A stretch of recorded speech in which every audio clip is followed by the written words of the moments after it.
Ibu Eva Rabiatul SPD selaku guru mata pelajaran geografi.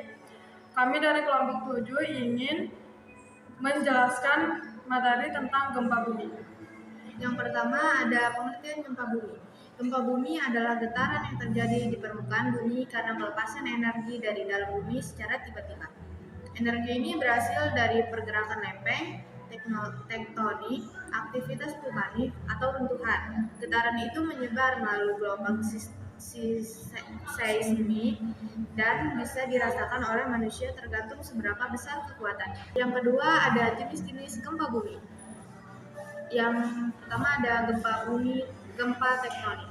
Terjadi karena pergeseran atau tumbuhan antar lempeng bumi. Ini yang paling sering terjadi dan biasanya menimbulkan kerusakan besar. Contohnya seperti gempa di Palu, Aceh, dan Cianjur. Ciri khasnya tiba-tiba besar dan tidak berhubungan langsung dengan aktivitas gunung berapi. Dan yang ketiga ada gempa runtuhan, disebabkan oleh runtuhnya gua atau tambang di bawah tanah. Gempa ini kecil dan lokal. Biasanya nggak berbahaya, tapi bisa bikin panik kalau dekat permukiman. Contohnya gempa di daerah kapur atau tambang. Selanjutnya ada penyebab gempa bumi, yaitu pergerakan lempeng tektonik. Bumi terdiri dari lempeng-lempeng besar yang terus bergerak. Kalau mereka saling dorong-tarik atau gesek, bisa terjadi gempa. Aktivitas gunung berapi, tekanan dari magma yang bergerak ke permukaan bisa menyebabkan hentakan dan gempa. Runtuhan tanah atau batuan, gua atau tambang yang runtuh bisa menimbulkan getaran. Aktivitas manusia seperti ledakan tambang atau uji coba nuklir walaupun jarang. Selanjutnya ada bagian-bagian gempa. Hipocentrum, titik pusat gempa di bawah permukaan tanah, tempat energi dilepaskan. Epicentrum, titik di permukaan bumi yang tepat di atas hipocentrum, biasanya jadi tempat yang paling terdampak. Gelombang seismik, gelombang energi yang menyebar dari hipocentrum ke segala arah dan menyebabkan getaran. 5. Dampak gempa bumi. Kerusakan bangunan, jalan dan jembatan, korban jiwa dan luka-luka, tsunami kalau gempa terjadi di dasar laut, tanah longsor terutama di daerah perbukitan, gangguan listrik, komunikasi dan ekonomi masyarakat. 6. Cara mengukur gempa.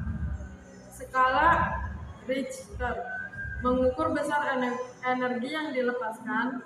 Semakin besar skalanya, makin kuat gempanya.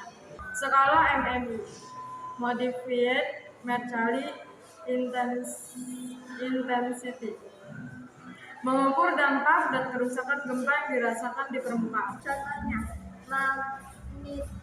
magnitudo 3-4 terasa tapi biasanya tidak rusak.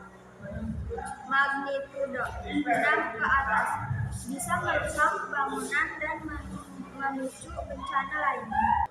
Selanjutnya ada upaya mitigasi bencana gempa. Bangun rumah tahan gempa. Gunakan struktur bangunan yang kuat dan fleksibel. Simulasi evakuasi. Latihan menghadapi gempa supaya enggak panik. Pahami jalur evakuasi. Terutama buat yang tinggi di daerah rawan tsunami atau dekat gunung berapi.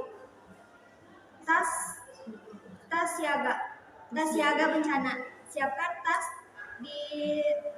darurat berisi air, makanan instan, obat-obatan, senter, dokumen penting dan pakaian. Sekian dari kelompok kami, kurang lebihnya mohon maaf. Wassalamualaikum warahmatullahi wabarakatuh. Baby, you oh oh, you oh oh, you oh oh, yeah. You oh oh, you oh oh.